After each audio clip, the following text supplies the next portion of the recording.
Welcome to the award-winning Saints Happy Hour podcast. Seriously, this podcast has won awards. American standards are dropping every day. The show features Ralph, the best host in the world, who can barely pronounce his own name, much less anyone else's. Marcus Marquez Callaway. Dave is that dude who loves taking bathroom breaks. He's mad about almost anything, so make sure to lower your volume when he speaks. Put that freaking clown meme back up that I made. Jesus Christ. Andrew has sources, watches tapes, and knows football. He rarely shows up on time and wants to commit crimes to help the Saints win. Sean Payton would have done illegal things. Don't tell me I'm wrong, because you know it's true. Oh, and there's also Kevin, who is great at doing mock drafts, but struggles to actually watch Saints games or have a functioning relationship. Budrich wants to know how the doctor's doing. That ended. Anyway, grab a drink, sit back, and enjoy the insanity.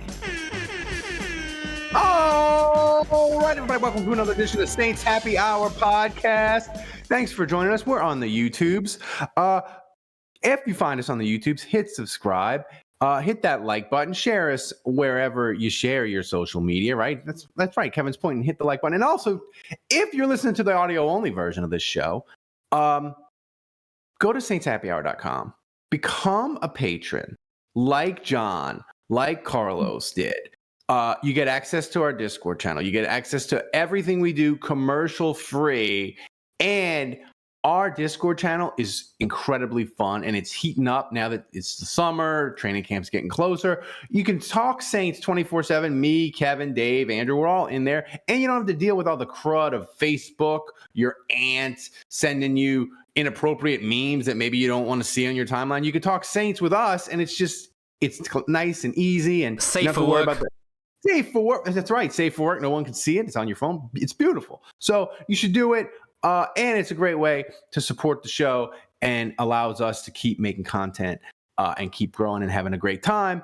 So today we're doing another one of Thomas's ideas, which is a great one. We call this Twitter Reaction Podcast, where we go around Saints Twitter and Twitter in general, and Thomas finds interesting, funny tweets, and we react to them.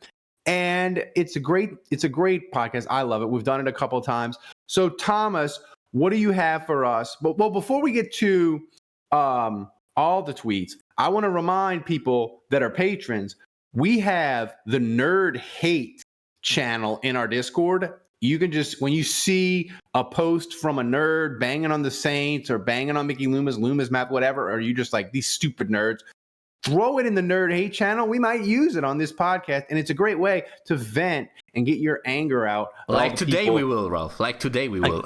Like today. And it's a great way. It's a great fun. So go into the Nerd Hate channel, post things that you see, and we might use it on the show. So Thomas, start us off. So what's the first tweet you got from around Saints Twitter? Yeah, so this is the Stomping on the Nuts Reaction Podcast edition. First one posted by RJ Savage. This is a tweet from ML Football, and they listed top 15 route runners in the NFL, and believe it or not, there are no Saints on the list. I mean, Calvin Ridley didn't play last year. How the hell is he on the list? For one, he was suspended a year for gambling. So has he on the list?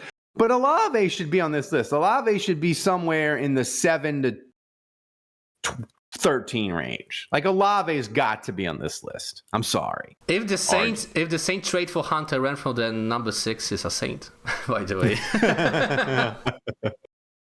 But Olave's got to be on this list, I think. Kevin, do you disagree?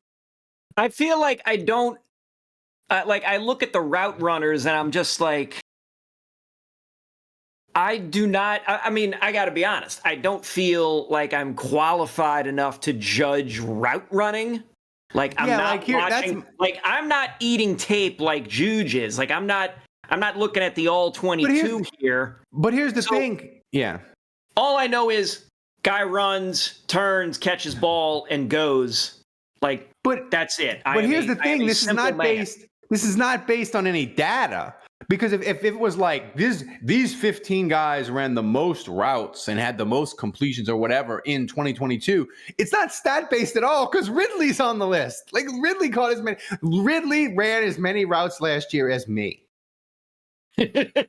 for Jacksonville. All right. So this is not a stat-based list. It's not. But the other thing is, I don't know who this ML football person is. Like, I went to their Twitter bio and they claim, oh, we've got tons of content on all these different like media outlets. But I'm like, I don't know what that means. And like, he's constantly posting other videos, like other people's content or like other people's stuff.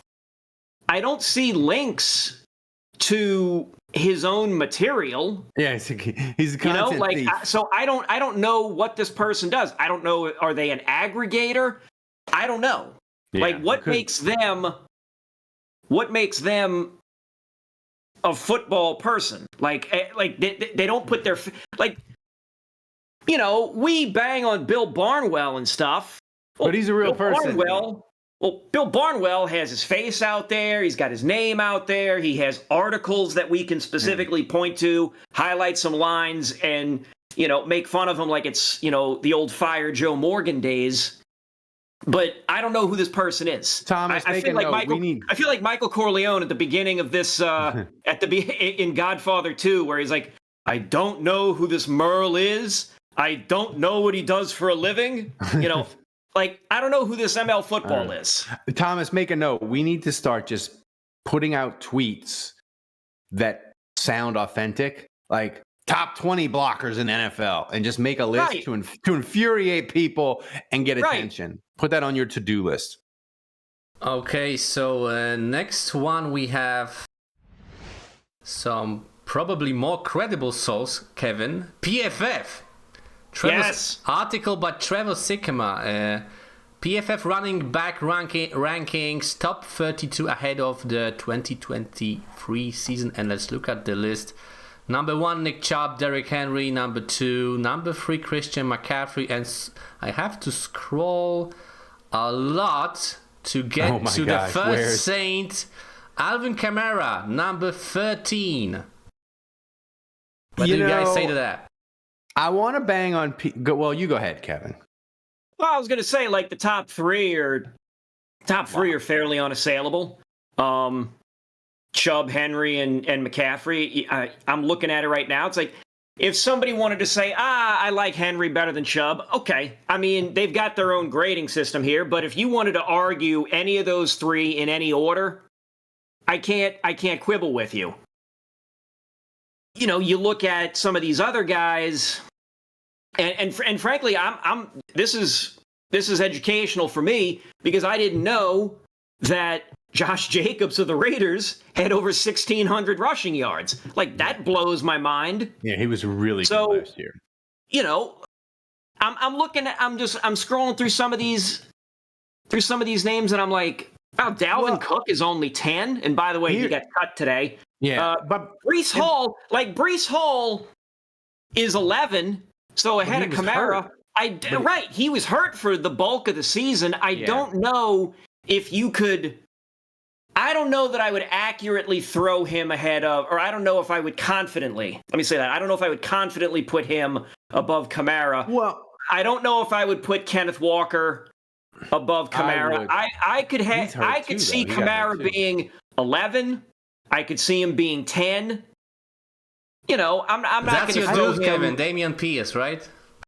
That was our dude. Draft him. That was our dude last year in the draft. We kind of no. Well, you mean this year? Last year, he was the Texans drafted him.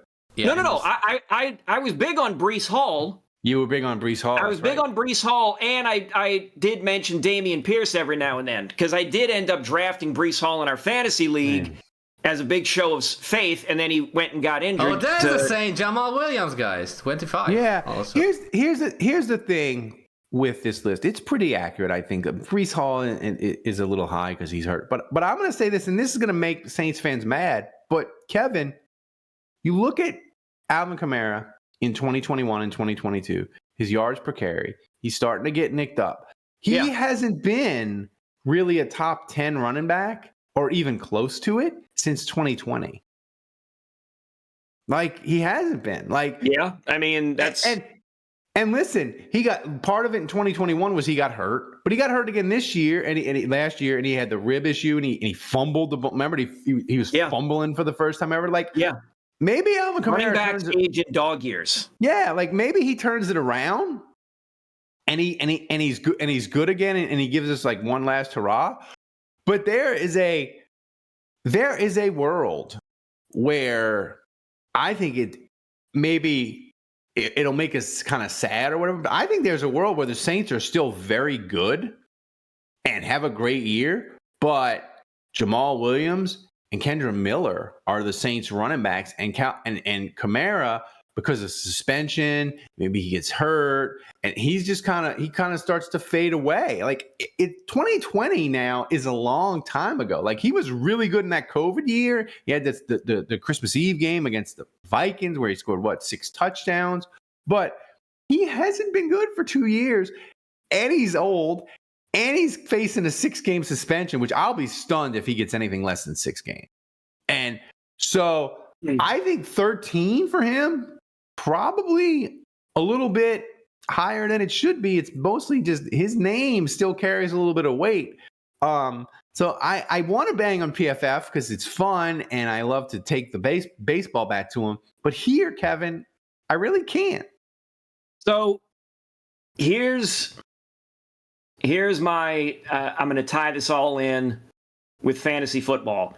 I would not recommend drafting Kamara or Jamal Williams all that high unless you think that Jamal Williams is going to get a ton of touchdowns. And I say that because that's right.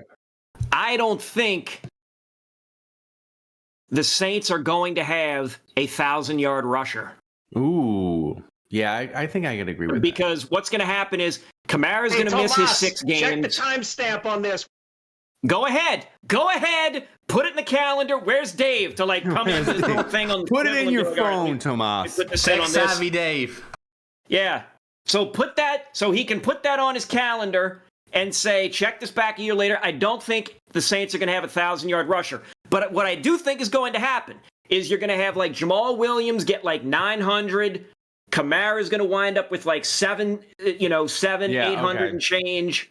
And Kendra Miller is going to wind up with 600 yards or something like that. Oh, it's going to be a three-headed monster. They're still going to finish in the top 10 for rushing. See, you have just decided the Saints are going to be the Kansas City Chiefs.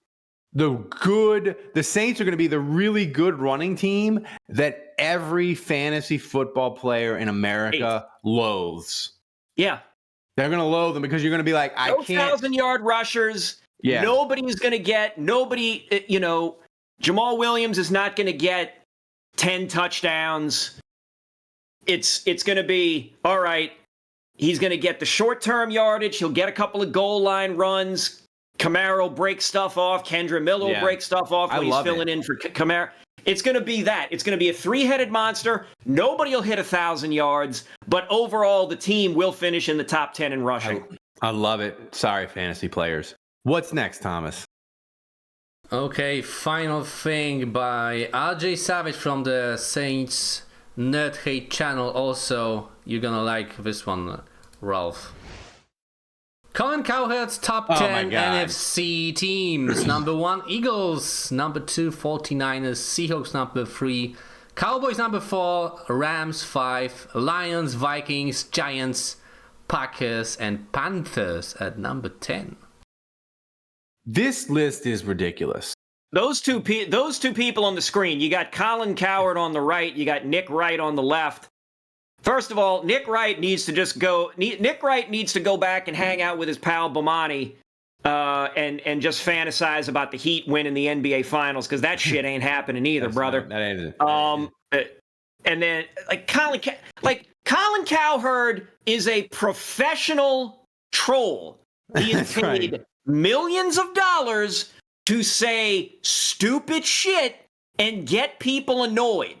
He is the polished turd version of Skip Bayless. And I'll say this about Colin Cowherd. At least he admits it.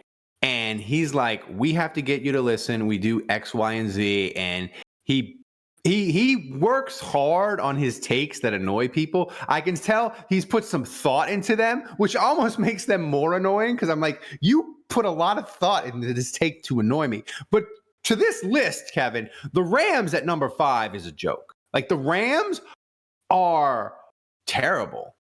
They still have Matthew Stafford, who may be cooked. I think there's a very likely possibility that we look up week 4 and we're like, Matthew Stafford, you're Matt Ryan from 2022. You just can't do it anymore. And you used to be good and you want a Super Bowl, but you're cooked. But besides that, like, their defense still terrible. Where are you getting the Packers at 9? Where are you getting the Panthers at 10?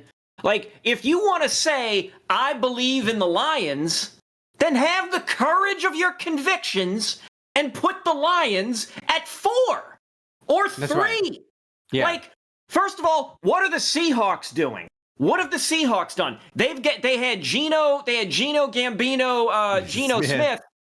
Sorry, brain fart there, New Japan. They had Geno Smith, who, great story, defied all expectations. But you're going to tell me that the Seahawks can consistently, long-term, be a threat in the NFC? I'm not buying it. I got more faith in the Lions doing that. I got more faith in the Vikings being able to do that. Yeah, so, the Vikings, by the way. Ugh. So the Saints, let's see. They should be ahead of the Panthers. They should be ahead of the Packers. I'd put them ahead of the Giants. I'd put them ahead of the Rams.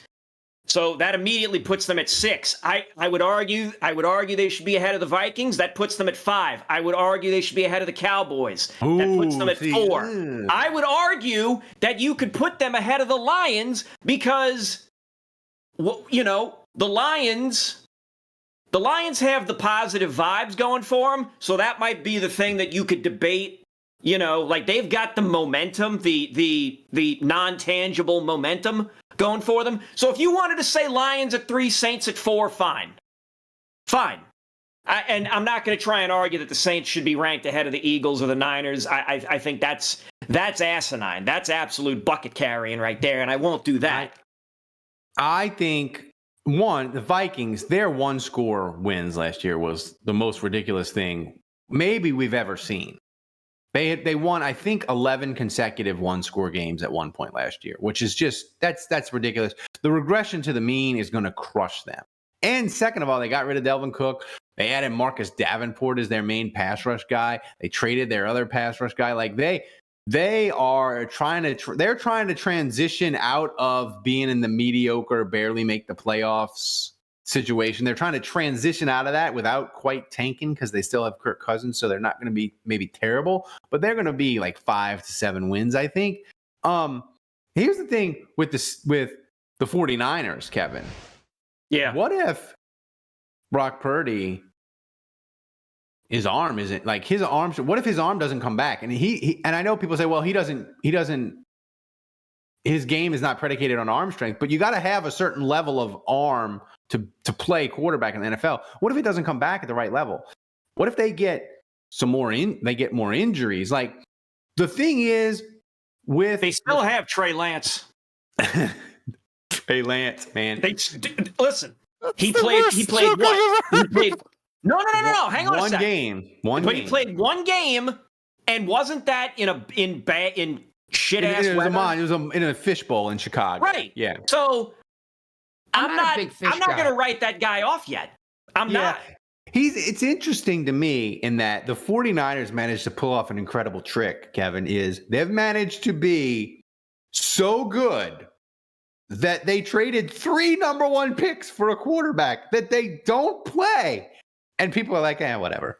Like, that's a level of well-run organization. Unfortunately, I hate them, but I have to tip my cap to them. The best thing that could happen right now, for the Niners is Brock Purdy comes back and plays well enough that they don't have to play Trey Lance at all.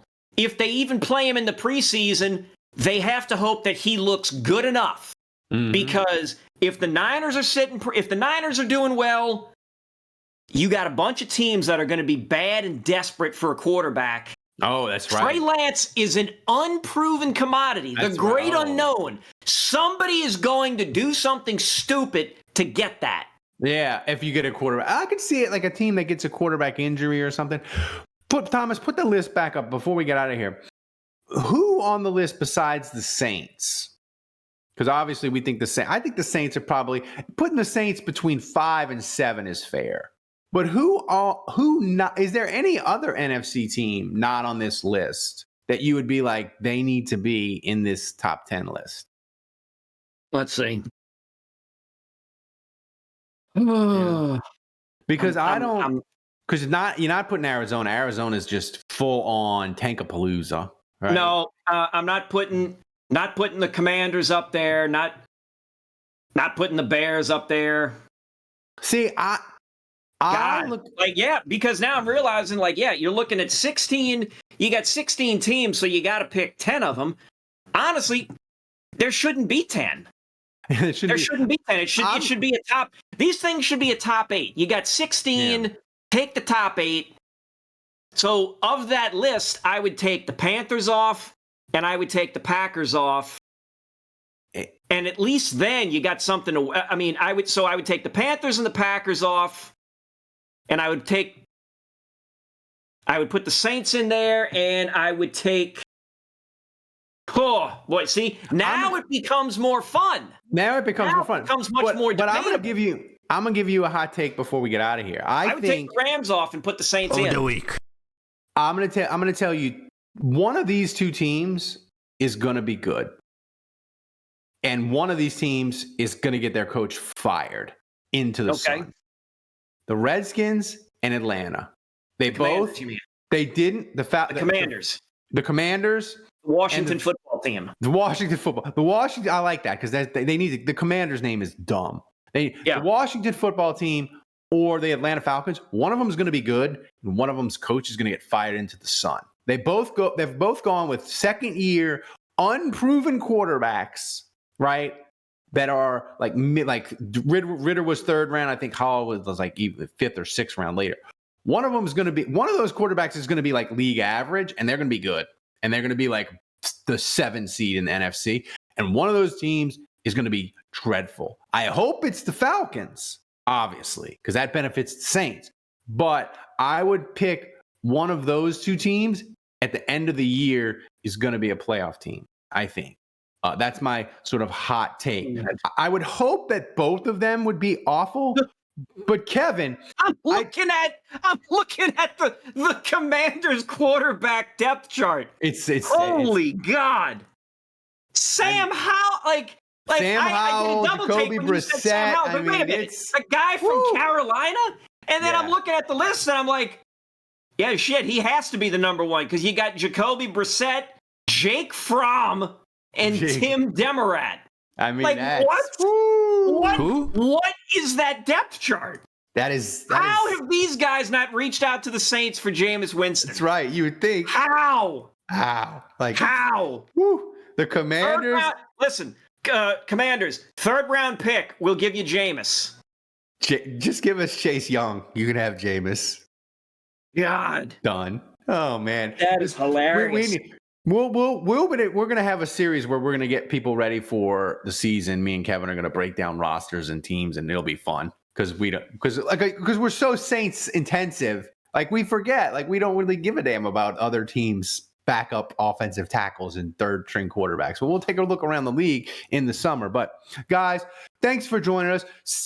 Get in our Discord, become a patron, get into the Nerd Hate channel, put some tweets in the Nerd Hate channel, and maybe Thomas will use it the next time we go around our Twitter reaction podcast. So for Kevin, for Thomas running the show back in Poland, I'm Ralph. Thanks for joining us. Until next time, the bar is closed.